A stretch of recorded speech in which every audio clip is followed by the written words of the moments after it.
There exists a kind of soul whose heart beats not only for itself, but for the tremors in others. These are the empaths, the deeply attuned, the innately responsive, the ones who carry the weight of unseen suffering as if it were their own. But what seems like a gift can easily become a silent prison. For the empath, feeling becomes a labyrinth, and without self-knowledge, it becomes a trap. Let us walk through this terrain with sober eyes and ancient wisdom. Let us unveil 5 truths, the keynotes, that cast light on the hidden chains that bind the empathic soul.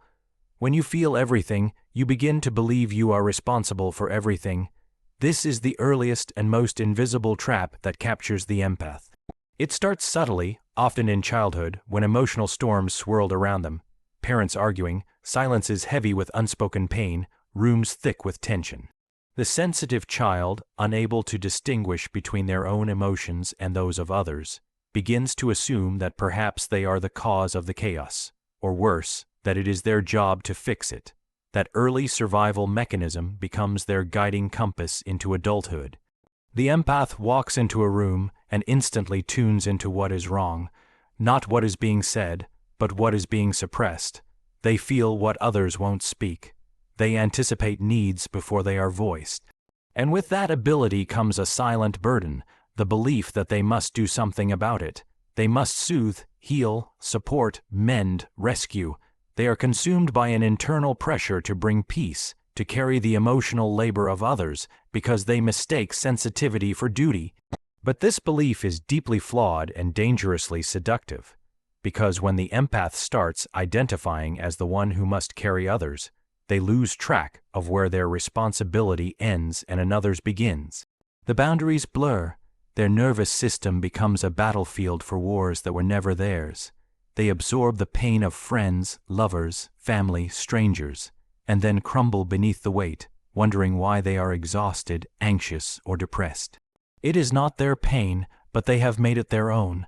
The truth is, you can never save someone who hasn't chosen to be saved. You can never fix someone whose identity is wrapped around their wound.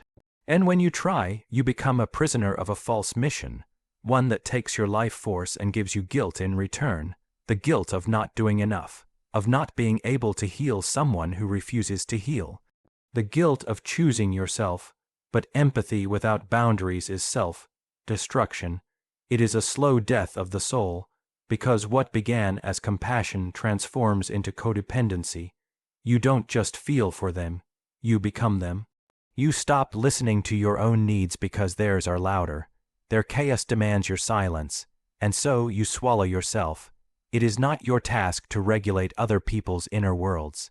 It is not noble to bleed for everyone.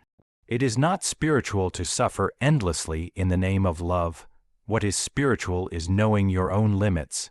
What is sacred is honoring your own soul above the noise of others' unprocessed pain. When you feel the urge to fix, ask yourself, is this truly compassion, or is it guilt dressed in virtue? Are you healing, or are you avoiding your own emptiness by tending to someone else's? To escape the trap of projected responsibility, one must reclaim their inner sovereignty. You are not a vessel for other people's avoidance. You are not the emotional landfill for those who refuse to face their truth. You are allowed to feel deeply and still say, "This is not mine to carry." You are allowed to witness suffering and still walk away. You are allowed to protect your peace without apology. And the moment you begin to separate what is yours from what is not, you will experience a terrifying liberation, because without their pain to manage, you will meet your own. You will meet your forgotten self, the one you abandoned while trying to save everyone else. And in that reunion, you will begin the real healing, not through fixing others, but through finally choosing yourself. You were never meant to be the savior. You were meant to become whole. Empathy is often seen as a gift, a rare and noble trait that allows one to understand and feel what others experience. But hidden beneath this sensitivity is often an old, unspoken wound, one that was never acknowledged, let alone healed. The empath rarely wakes up one day and simply becomes empathetic. That sensitivity is almost always a response to pain. It is forged in the crucible of emotional survival. Many empaths were not simply born with open hearts.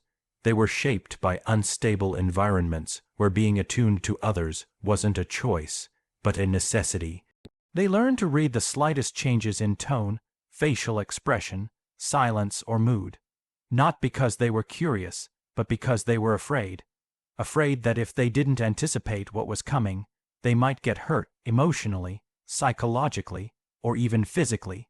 They became masters at scanning the emotional atmosphere around them because their nervous systems were always on high alert.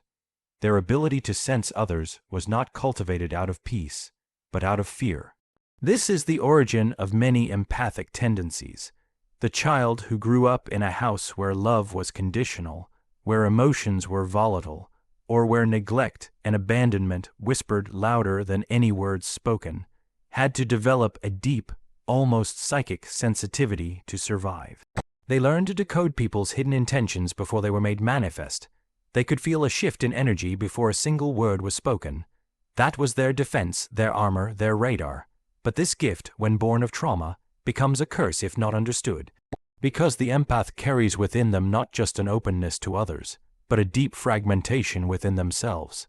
They are often disconnected from their own needs, their own pain, their own desires. They are so used to focusing on everyone else that they forget to turn inward. Their emotional compass points outward, always trying to stabilize others while their own soul trembles in neglect.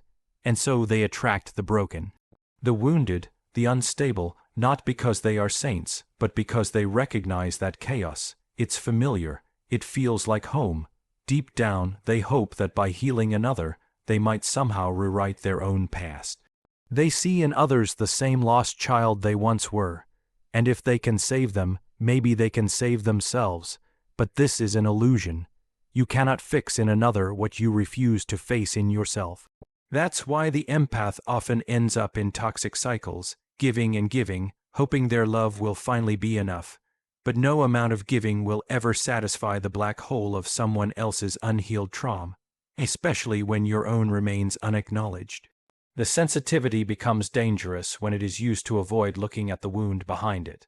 When the empath chooses external caretaking over internal healing, they are not being generous. They are escaping. They are using other people's pain as a distraction from their own, and over time, this leads to burnout, bitterness, and confusion. The very trait that made them feel special becomes the reason they feel empty. To break this pattern, the empath must have the courage to return to the beginning, to the first wound, to the original abandonment, the earliest heartbreak, the first moment they felt unseen or unsafe. They must sit with that child, not as a rescuer, but as a witness, not trying to change the past, but simply acknowledging it. This is the slow, painful, necessary process of reclaiming the self. Empathy, when healed, becomes wisdom. It no longer demands sacrifice. It no longer drains or defines you. It becomes a choice, an act of conscious presence rather than compulsive response. But that shift cannot happen until the empath stops running from the truth, that their sensitivity was born from suffering, and that suffering still lives in them. It is not weakness to admit this. It is the beginning of strength. Because once you face the pain behind your empathy, you are no longer ruled by it. You no longer need to lose yourself in others to feel alive. You no longer seek brokenness to feel useful. You finally recognize that your worth was never in what you give to others. It has always been in what you dare to feel in yourself. And when that happens, the wound no longer defines you, it transforms. It becomes your deepest well of power, and from that place, your empathy is no longer a reflex. It is a sacred offering, one that honors both the world and yourself. The empath, by nature, sees what others miss. They detect pain behind a smile, hear sorrow in laughter, and sense longing in silence. This rare ability creates a powerful illusion, the belief that if they just love hard enough, pour themselves deeply enough, they can save others from their suffering. And it's that very illusion that gives birth to the shadow of the savior-complex. The savior-complex does not announce itself with arrogance. It often wears the mask of virtue, of compassion, of unconditional love. It whispers, "If I don't help them, who will?" It convinces the empath that it is their duty, their divine purpose, to heal, to guide, to redeem. But beneath this noble appearance is a subtle form of control, one that binds both the empath and the person they seek to save. This complex is not truly about the other. It is about the self, about the unacknowledged need to be needed, to feel valuable, to gain a sense of purpose through another's brokenness. The empath, often unaware, begins to form an identity around rescuing others. They attract the wounded not just by chance, but by unconscious design. Each damaged soul becomes an opportunity to validate their worth. Each chaotic relationship becomes a mission. Each failure to heal someone becomes a personal defeat. The danger here is immense, because the empath does not realize they are trying to save people who have no desire to be saved, or worse, people who have grown comfortable in their pain, using it as a means to avoid responsibility. The savior continues giving time, energy, love, forgiveness, believing that their presence is enough to spark transformation, but change is an inside job. No one can force it from the outside. And so the empath is caught in a loop, giving endlessly, receiving little, hoping tirelessly, breaking quietly. In this dynamic, both parties suffer. The one being saved becomes dependent, never learning to stand alone, always looking outward for rescue. And the one doing the saving becomes drained, disillusioned, bitter. The relationship lacks equality. It becomes one-sided, distorted, rooted not in true intimacy but in imbalance. The empath begins to feel resentful, but guilt quickly silences that resentment. They tell themselves that real love means sacrifice, that real kindness means endurance. But this is not love. It is martyrdom disguised as care, and here lies the shadow. The ego hides in places where it knows it will not be challenged. And in the savior complex, the ego is well fed. It thrives in the belief that I am the healer. I am the good one. I can bring light to their darkness. But this is not humility. It is hubris. No one has the right to assume they know what another person needs for their growth. No one has the wisdom to rewrite someone else's journey, and when we try, we rob others of their own becoming. The deeper truth is that saving others is often a distraction from saving ourselves. It's easier to focus outward than to confront the inner chaos we carry. It's more comfortable to fix someone else's wounds than to examine our own. So we wrap ourselves in the drama of other people's lives, not realizing we are avoiding the sacred discomfort of our own healing. The way out of this trap is radical honesty. The empath must ask themselves, am I truly helping, or am I controlling? Am I empowering them, or am I feeding my own need to feel important? These are not easy questions. They require courage, self-awareness, and a willingness to dismantle the false self built on the foundation of being the helper. True service does not bind, it liberates. True love does not demand gratitude or recognition. It allows freedom, even the freedom to walk away. When the empath learns to love without needing to save, they step into their authentic power. They offer presence instead of solutions, space instead of answers, respect instead of rescue. This is where the real transformation begins. When the empath no longer seeks to fix others, they begin to witness their own healing. They return to themselves, not empty, not lost, but whole. And in that wholeness, they attract relationships rooted in equality, not dependency. They learn that love is not about saving, it is about seeing. And sometimes the greatest gift you can give someone is not your help, but your faith in their ability to help themselves. Let the false savior die. Let the ego release its grip.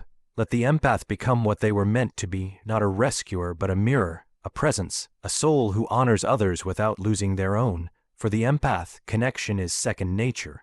They slip into the emotions of others like water finding its level. They don't simply understand another's pain.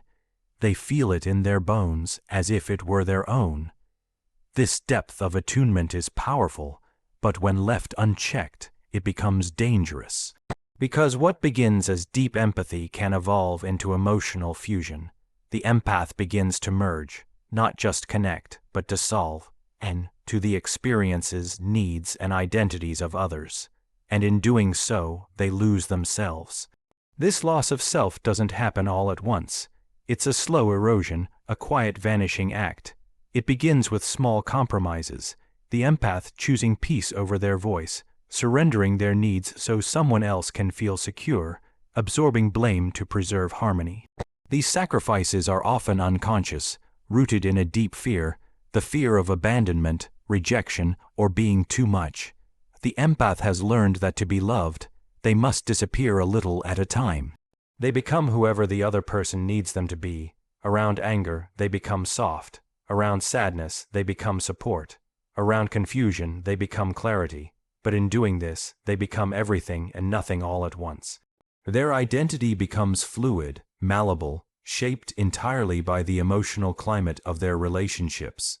Like a chameleon, they shift colors to survive. But after enough time, they forget what their own original color looked like. When this pattern deepens, the empath stops checking in with themselves. They no longer ask, what do I want, what do I feel, what do I believe? Because those questions become irrelevant in the face of someone else's urgency. Their life becomes reactive, not intentional. Their emotional state rises and falls according to the moods of those around them.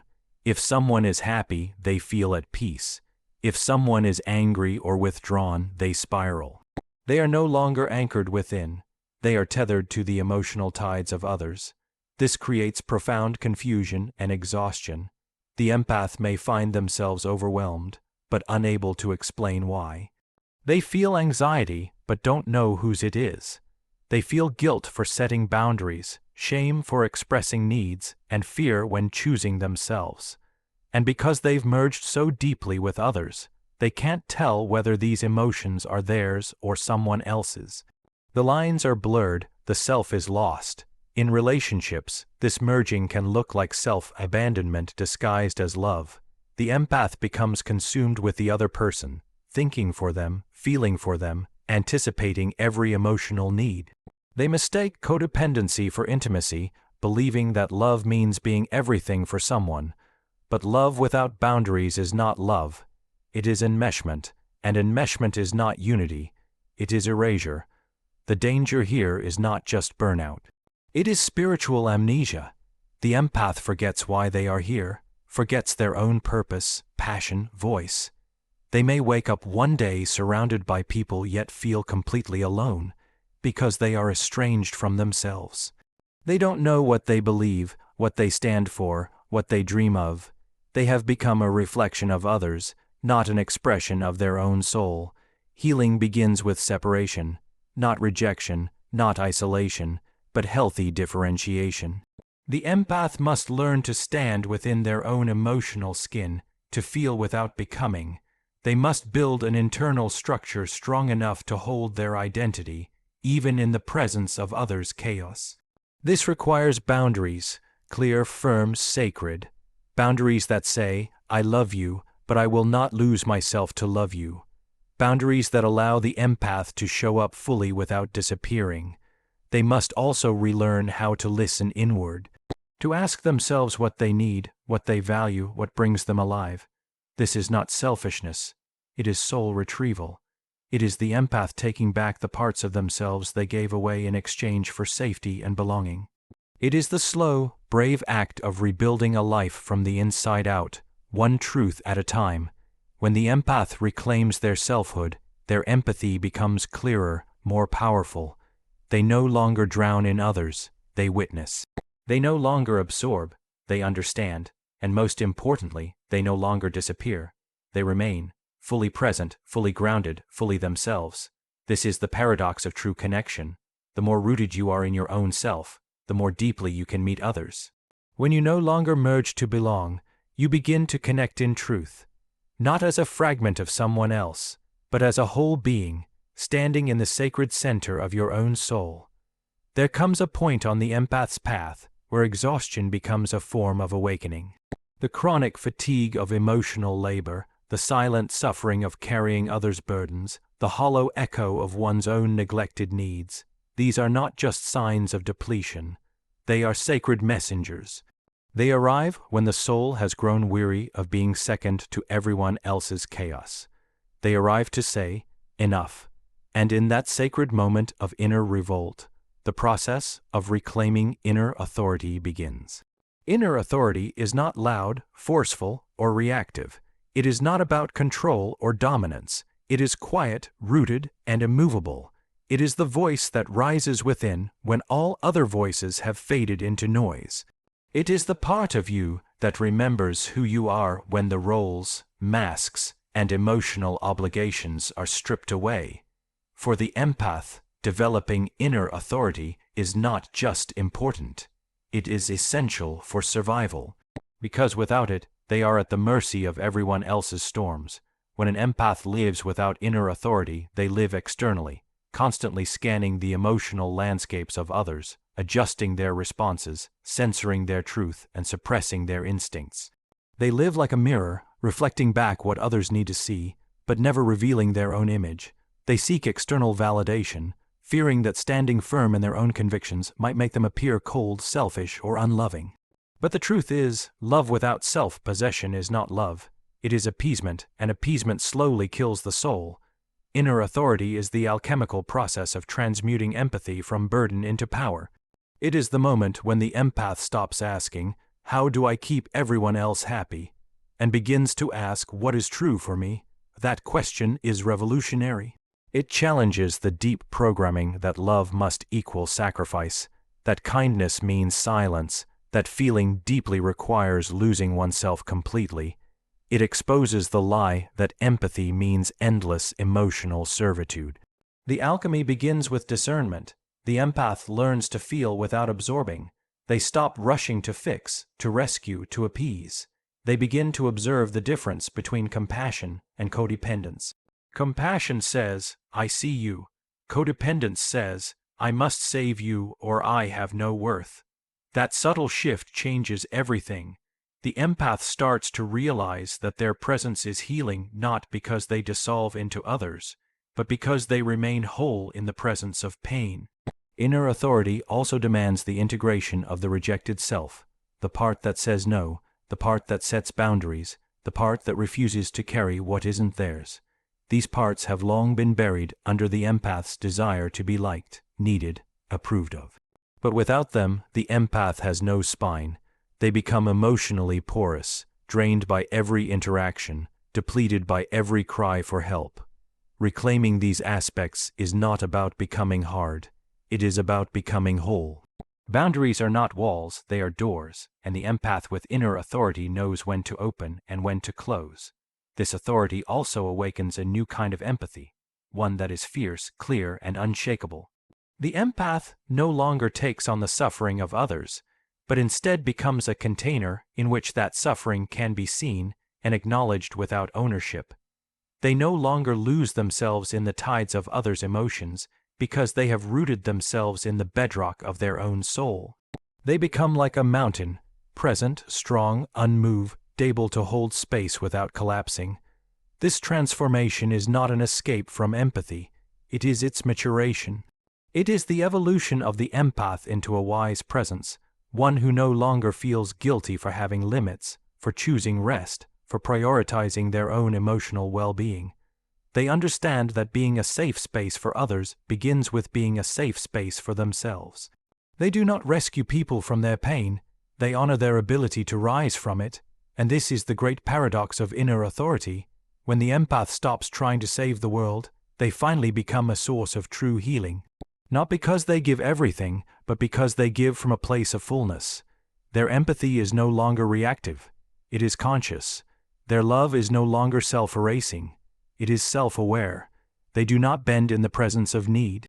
They stand, and in that standing they give others permission to stand too.